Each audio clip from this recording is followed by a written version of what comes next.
Hello everyone, I'm Grandmaster Priyadharshan Kannappan and you're watching Gyaan YouTube channel, and this series is Checkmates in Chess, and we are going to be talking about different checkmates that has happened on the f2 square of the chessboard.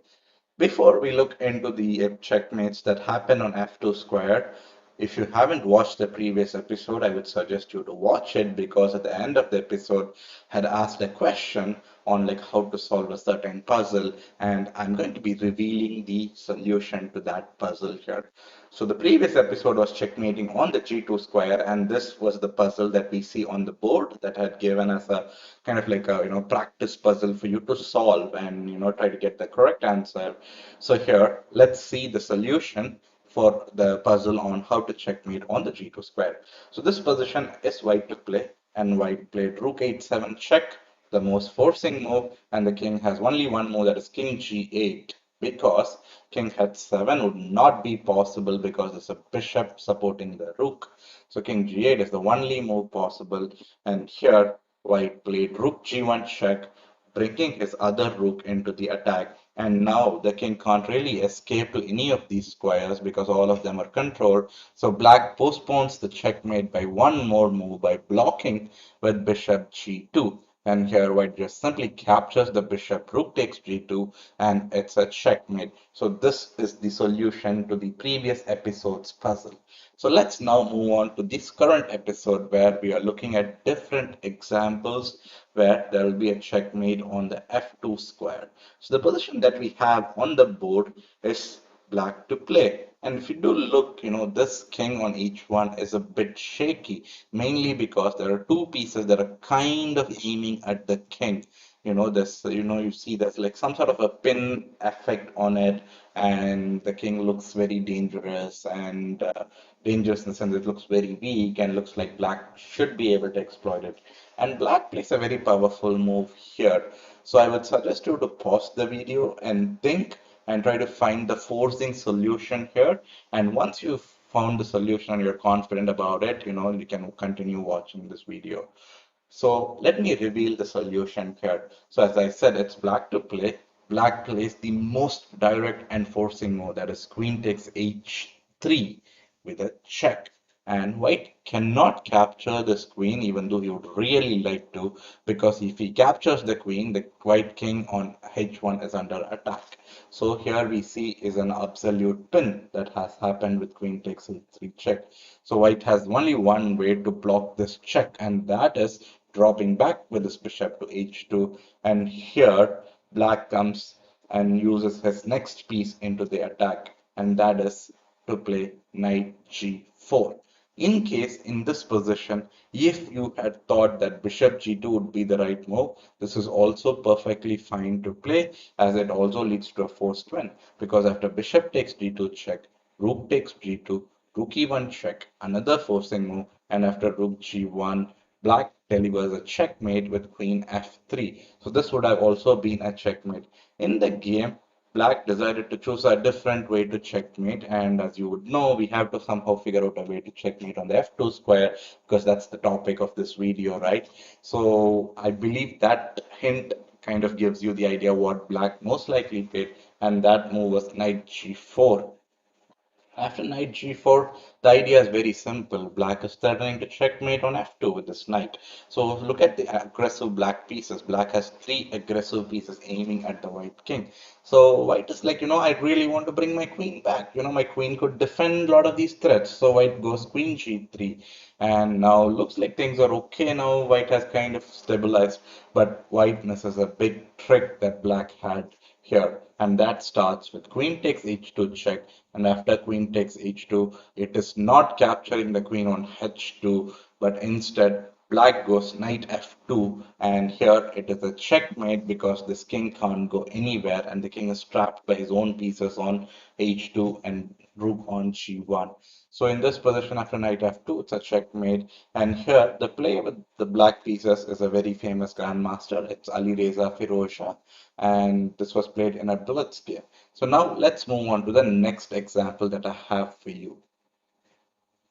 So this is a fairly standard, I would say, thematic checkmate idea over here. I'm pretty sure many of you would have already spotted the key plan. If you haven't, again, I would highly suggest you to pause the video, think of all the ideas that you would play here, and once you're very confident, okay, I see this is a mate, or this is how I could kind of exploit this weak f2 square. Once you get that idea, then go for it. So let me now reveal the solution. So here, as it's black to play and the king on g1 is very weak with the queen being on b6, black goes with knight e g4 and it's a check on the king on g1. Now the king goes to f1, it's very simple. We go queen f2 and it is a checkmate in 1. So white decides not to get checkmate in 1, instead he goes king h1.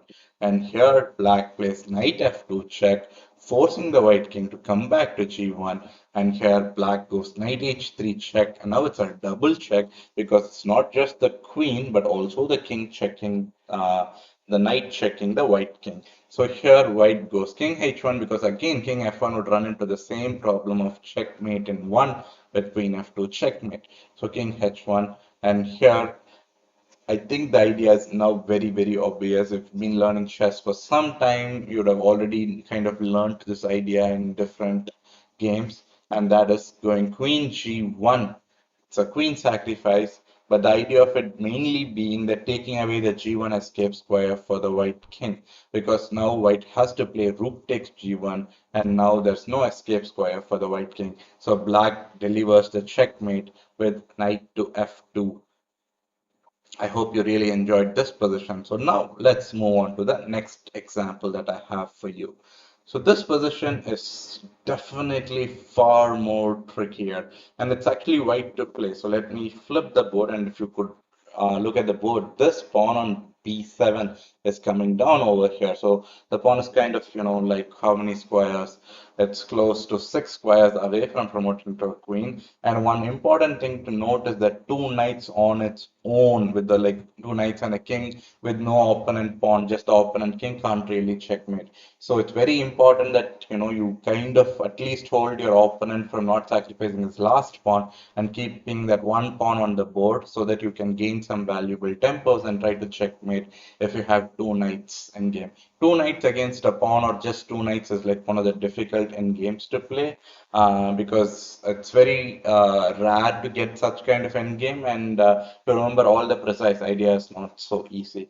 But here in this game, white did a fantastic job. White started with knight e3. So by knight e3, white has taken away this escape square, and now black goes king h2. So here, if you haven't already kind of figured out what's white's plan to kind of win this game, because we know that having two knights is not very easy to win. So if you have already come up with a plan, well and good. If you haven't come up with a plan, pause the video and do think and come up with a really, really strong plan, and then start watching this video. So let me show you what white played here. White went king g4. So by going king g4, white takes away this escape square. This escape square is already controlled. This is already controlled. So we see black king is basically boxed in these two green squares. So king g1 was played, and white takes away those escape squares also further by going king g3. So now the only escape square available is h1 and then g1, h1 and g1, and so on for the black king. So king goes to h1, and now white realizes it's the right time to bring his other knight into the play, the knight on b6, which is primarily only stopping the b7 pawn as of now. So here white goes knight b c4, so rushing the knight towards the black king. Black goes b5, and white goes knight d2, and black goes b4. So black's main aim, as I said earlier, is to give up that pawn, because once the b pawn is gone, this is a theoretically drawn endgame. So that's why black is in a hurry to push his pawns forward and give it up. So white goes knight f3, and now b3. So now the black king is basically in zugzwang. The king can't go anywhere. Only the black pawn can keep coming forward. And white finishes off the game in style by going knight g4, and after b2 going knight f2, and it's a checkmate as both these squares and also g2 is controlled by the white pieces, and the knight is checking the king. So this is the another example in this episode that I wanted to show you all.